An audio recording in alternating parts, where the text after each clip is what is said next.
India's economy has a new, increasingly visible tax. And it's not oil, it's not inflation either.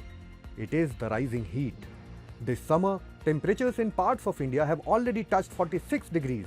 Inside factories, workers stop every hour just to drink water and cool down.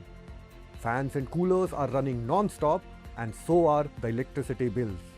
And now economists are warning that India's heat waves are no longer just weather events. They are becoming an economic risk. In India's factories, productivity during extreme heat is dropping significantly. Workers are taking more breaks, machines are overheating faster, and dispatch timelines are slowing down. And factory owners are forced to spend more on cooling, maintenance, and electricity. According to reports, MSMEs in Madhya Pradesh have already estimated productivity losses of nearly 20% because of the extreme heat, which means this is no longer just a labor issue. It is now an economic one. According to the International Labour Organization, India could lose 34 million jobs by 2030 due to heat stress-linked productivity decline. The country could also lose 5.8% of total working hours because it is simply too hot to work. And the numbers are already massive. The Lancet Countdown says India lost 181 billion potential labour hours in 2023 because of heat exposure. The estimated income loss? $141 billion. Agriculture alone accounted for more than $71 billion of that. Meanwhile, the World Bank estimates heat stress could put up to 4.5% of India's GDP at risk by 2030. That is potentially hundreds of billions of dollars wiped out by the temperature. Large factories are adapting.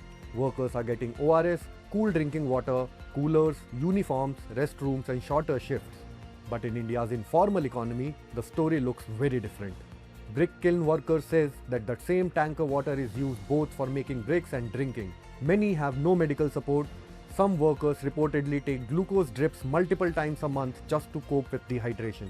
And this matters because nearly 80 to 90% of India's workforce is informal. No contracts, no cooling standards, no insurance, and no safety net. Heat is now hitting almost every layer of the economy. Peak power demand recently hit a record 270 gigawatts as cooling demand surged. Farm output is under pressure too. In 2022, extreme heat cut India's wheat production by up to 15%, forcing export restrictions. And the damage goes beyond crops. Extreme heat is now affecting livestock, dairy, poultry, and fisheries, all critical sources of rural income. Meanwhile, healthcare costs are rising. India reported nearly 48,000 heat stroke cases in 2024, the hottest year recorded since 1901.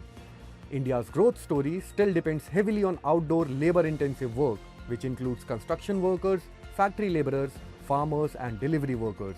And extreme heat is attacking precisely that foundation, which means temperature is no longer just a climate variable. It is becoming an economic one. Follow Business Standard for more such stories.